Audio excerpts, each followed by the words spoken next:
Now, I have in the past talked about the love bank.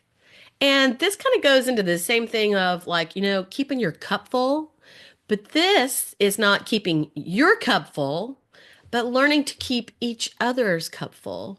We are either withdrawing from our spouse's love bank or we are depositing. And if you're watching on YouTube, you can see the little jars. We all know what that looks like. Actually, barely. I can barely remember, when you put money in your change in a jar at the end of the night, because we don't use cash in, some of us don't use cash and coins quite as much as we used to. But each person has a love bank. And when you do things for them, you fill their love bank. But when you do things against them, hurtful things, or ignore them and don't listen to them, you empty the love bank. And what I found, even in the past couple of years, I had a person who emptied my love bank. I didn't think it could be done. It wasn't my spouse.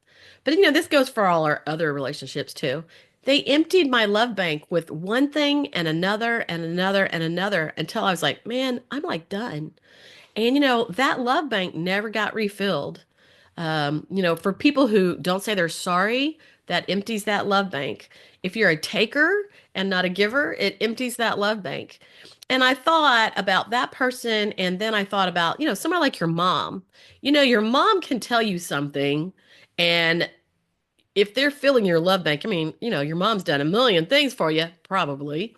And if they empty a little bit, you've got the energy to regain and get that bank filled back up again and to forgive and forget and to move on. But if somebody empties your bank and they never put anything in, eventually you're like just done.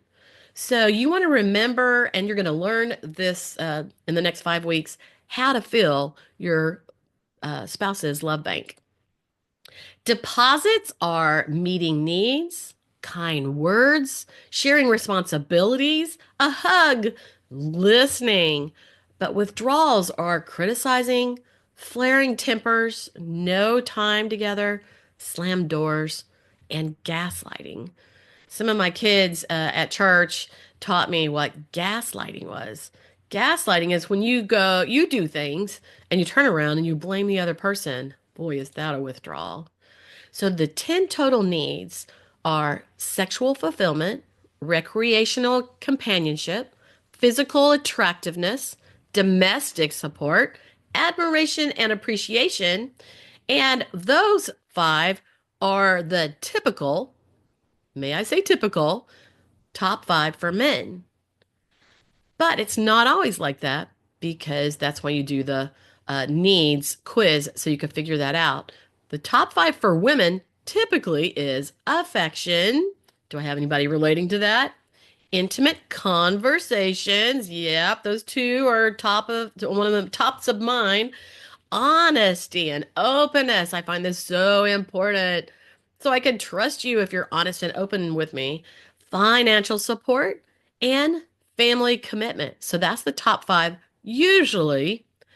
But you know what? If you want to be irresistible, switch sides and make sure you're doing the other.